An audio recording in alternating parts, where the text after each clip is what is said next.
Hey, we're doing Life of Pi again. Today we're going to be doing chapter 21 to 31. It's going to be quick, so you don't have to worry about it being too long. And I will link Micah Reads in the description so that you can have him read it to you if you haven't read it already. And then you can come back to me for just to know what the significant sentences are and what sentences you should pay attention to. Okay, so chapter 1, this is the author again telling us about Pi. He tells us about how Pi told him that there's a dry, yeastless factuality and how he got told the better story. So I'm not going to tell you what this means now, but it is something that you need to remember because it has some significance later on in the book.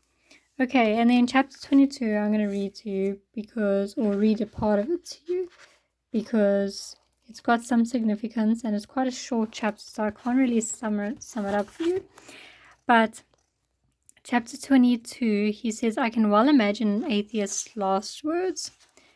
White, love, my God, and the deathbed leap of faith. Where's the agnostic? If he stays true to his reasonable self, if he stays beholden to dry, yeastless factuality, might try to explain the warm light bathing him by saying possibly a failing oxygenation of the brain, and to the very end, lack of imagination and miss the better story. Okay, so this is important because first of all, Pi tells us about agnostics and atheists, and he says he prefers atheists because they've made a decision, whereas agnostics are sitting on the fence.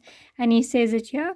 Agnostics have no imagination. They'll try to find a reason for what's happening to them because they're indecisive. Whereas an atheist, if he were dying and he saw a white light, he would see it as God and therefore making for himself a better story. Okay, and then chapter 23. So we know that Pi follows 3 religions, and in this chapter, the Pope, and the priest, the Imam, and the Pandit notice this, and they actually go and meet Pi's parents as well as Pi on the same day at the same time. And Pi says when he saw them coming, he was like freaking out because all 16-year-old boys have secrets. And this is quite funny because normally there's like 2 vast differences in the types of secrets that the 16-year-old boys keep, but this was his secret.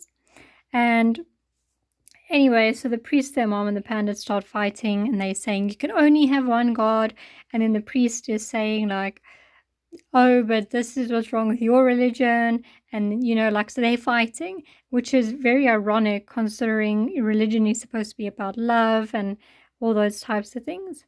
And then Pi, they ask Pi, like, what does he say? What does he have to say for himself? And because now they're expecting him to choose one religion to follow. And then Pi says, Gandhi says all religions are true.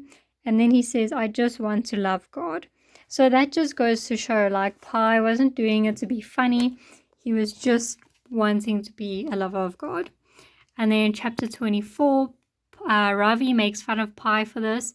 He thinks that it's very funny that Pi follows 3 religions.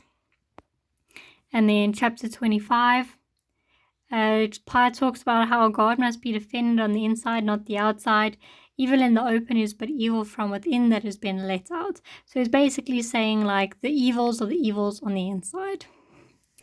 Chapter 26, so that he asks his parents if he can get baptized and if he can get a prayer rug. So first he asks his dad. His dad says, go ask your mom. Then his mom says, go ask your dad. So then he says, but dad told me to ask you. So he asks his mom, and she's trying to like distract him by getting him a book to read. And eventually she says, your religious zeal is a bit of a mystery to us, kind of thing. And Pi says it is a mystery. And they have a little chat, and you can see his mom's a bit like, she doesn't know what to say or like how to respond to the fact that Pi has 3 religions. And then chapter 27, his parents are talking. He overhears a conversation between them, and they think it's a phase, and they say, you know what, this phase might pass. And then in 28, Pi gets a prayer rug and he gets baptized, and he tells you a little bit about his prayer rug and how he's sorry that he lost it, which is something that you'll see in part 2 of the book. And then he talks about him getting baptized and how it was awkward because his mom was like smiling to be polite. His dad was staring like hard on, like not really paying attention to it. And Ravi was playing cricket. And then chapter 29, he says, so he talks about people moving. He says, people move in the hope of a better life. And this is where he tells us, like there's a conversation between his parents about how they're worried about India.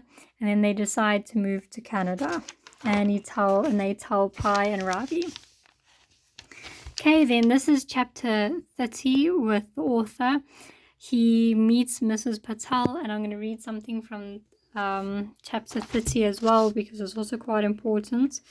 So now we know that the author's met Pi, and he says, nice meeting you, Mrs. Patel. She replies, please make it Meena. After a quick kiss between husband and wife, she's off on a working Saturday. The house is more than a box full of icons. I start noticing small signs of conjugal existence. They were there all along, but I hadn't seen them because I wasn't looking for them. So this has something to do with what we looked at before, where Pi says, the more you look, the more you see. And so that kind of goes hand in hand with that. And that saying, the more you look, the more you see, is very important in the book. So you must always look out for those little things. And then chapter 1 is when the two Kumars meet at the zoo. And Pi took Mr. Kumar, the baker, to the zoo because he had never been there. And basically it just goes on about how they're looking at a zebra. Pi and the baker, they're looking at a zebra, and then Mr. Kumar, his teacher, comes along and he gives them both a carrot to feed the zebra. Now, Mr. Kumar, the science teacher, makes a comment about how it's a beautiful work of science, the zebra. And then Mr. Kumar, the baker, says or makes a comment about how it's a beautiful work of Allah or Allah's, or, like a religious comment. And so that's that. And then we're going to have one last little video for part 1. And then we'll move on to part 2. But that's basically that. This is sort of the last little section where you hear about Pi's zoo life, and then we get on to the part where he's in a boat with a tiger. So I hope you guys are excited for that, and thank you for watching.